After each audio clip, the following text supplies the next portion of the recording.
Hello and welcome to the Genuine Learning Blog. My name is Melisa Galasso, and today we're going to talk about a new ethics staff insights that came out of the AICPA around AI and ethics. As you probably are aware, there's a lot of usage of AI growing in the profession, rightfully so. However, the Professional Ethics Executive Committee, as well as the staff at the AICPA's ethics department, have obviously some concerns around some of the considerations. And so they put together a non-authoritative set of guidance for people to think about when using AI. And so this was issued in March. We've just been really busy with a lot of different coverage of topics. And so we're only getting around to it now, but it is something I talk about in a lot of my classes and people always ask for the link. So I wanted to get it on the blog so that we could be able to have that link available very easily for people to take a look at and to keep you guys updated. So it is non-authoritative, but it's based on a lot of the questions that they're getting, a lot of the interactions that they're having. And so it is to serve as a resource, right? At the end of the day, it's going to highlight the risks around using AI. It's not discouraging anyone from using AI by any chance, but it is trying to talk about how do you leverage AI and how do you manage the risk with respect to it. So it's intended to enhance the understanding and application of the ethical principles from the Code of Professional Conduct when thinking about AI. And obviously the first one is around professional judgment. And so obviously the key here is that you cannot outsource your professional judgment to AI. And so when we talk about AI, we talk about something called human in the loop. And that is referring to the fact that you can't just rely on the outputs of AI. You have to make sure you're thinking about things like hallucinations and making sure that human involvement is still checking the accuracy of the work, understanding the data quality, and making sure that we're still using our expertise and our judgment. And so we want to make sure there's governance. We're making sure that we're looking at the outputs and we're not just assuming everything is great. And so when we think about this, there are a number of biases. For those who've been following my doctorate, that is the focus. I look at cognitive biases from an audit perspective, but obviously technology is a key consideration here.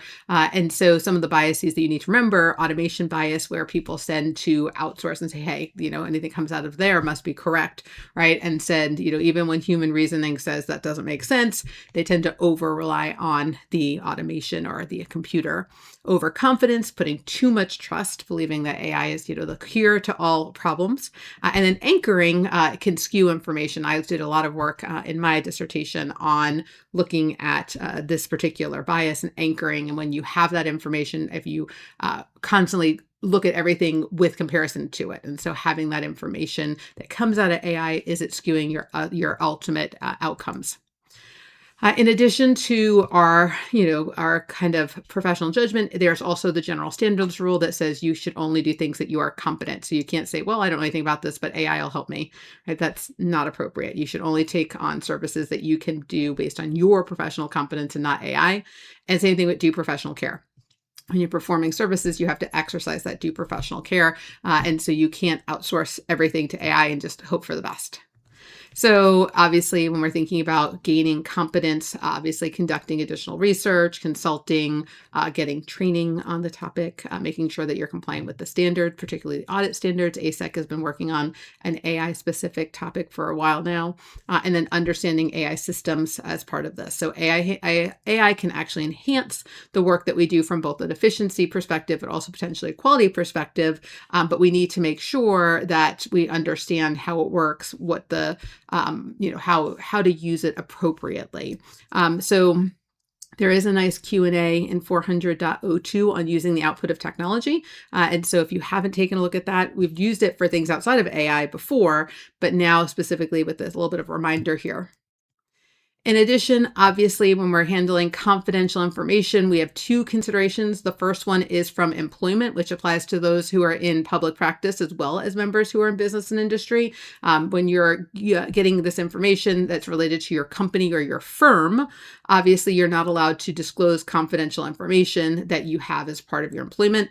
So obviously, you want to make sure that you understand the risk and when you're using AI of potentially sharing confidential information and make sure that when we're thinking about what we are putting into AI and how you're training your AI, making sure that we're not disclosing anything that is not supposed to be with respect to our employment.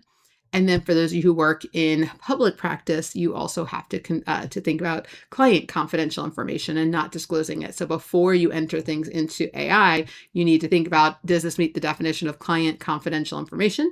And if so, is this potentially going to be disclosed to others? And so is this a private? Is this internally built? What does have access? What is it learning? And making sure you're thinking about this. So the AICPA obviously wants us to proceed, but with caution. So they're not saying don't use AI. They're just saying when you're doing it, make sure you're thinking about the risks and you're taking appropriate actions and you're not outsourcing your professional judgment to artificial intelligence. So this has definitely been one that I think a lot of people have interest in. I've gotten a lot of questions in class, especially in my ethics classes. And so I'm glad that we have time now on the blog to address this. So thank you guys so much for joining me, and I hope to see you on a future blog. Have a great day, guys. Bye-bye.